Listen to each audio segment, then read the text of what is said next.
Hello guys, आज चाहिँ म हजुरहरूलाई जापानमा चाहिँ लाफिङ बनाउन सिकाउँदैछु। यो लाफिङ चाहिँ एकदम मिठो हुन्छ है। राइस पेपरबाट बनाएको हो।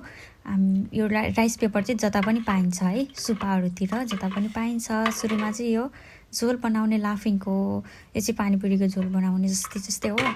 त्यही थोरै सोया सस एड गरिदिनु होला है। अनि यो राइस पेपर हो। मलाई चाहिँ यो राइस पेपर चाहिँ थाहा थिएन, मैले पनि यो टिकटकमै देखेर खोजेर ल्याएको है। अनि मैले यो प्याज राखेको छु। अनि यो मेरो राइस पेपर चाहिँ मैले पानीमा अघि भिजाएको थिएँ नि त, त्यसलाई चाहिँ नरम हुने बेलसम्म भिजाएर राखेँ। त्यसमा चाहिँ यो चिल्ली सस एड गर्दैछु है। यो चाहिँ मैले आफैले बनाएको क्या, मसँग चाहिँ मिक्सचर थिएन, हातैले मुछी मुछी गरेकै यस्तो भयो क्या। ठिकै छ, तर टेस्ट आयो भइहाल्यो होइन। अनि यो राम्रोसँग लगाउने। त्यसपछि भनेको चाहिँ चाउचो, अघि मैले त्यो चाउचो र त्यो अर्को दालमुट जस्तो के लिएर आएको थिएँ, त्यो राखेँ थोरै।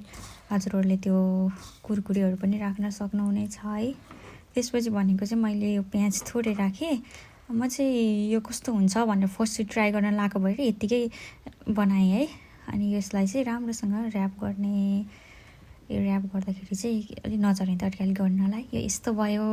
त्यसपछि हामीले यसलाई कट गर्ने। हजुरहरूले चाहिँ आफूलाई जत्रो मन लाग्छ त्यत्रै कट गर्न सक्नुहुनेछ है। मैले सोचेको थिइनँ क्या यो लाफिङ यति मिठो हुन्छ भनेर है। एकदम मिठो भयो क्या, ठ्याक्कै नेपालको जस्तै टेस्ट भयो है। तर हजुरले चाहिँ राइस पेपर युज गर्नु हुँदाखेरिमा चाहिँ 2वटा युज गर्नु होला है, सँगै राखेर युज गर्नुभयो भने मिठो हुन्छ।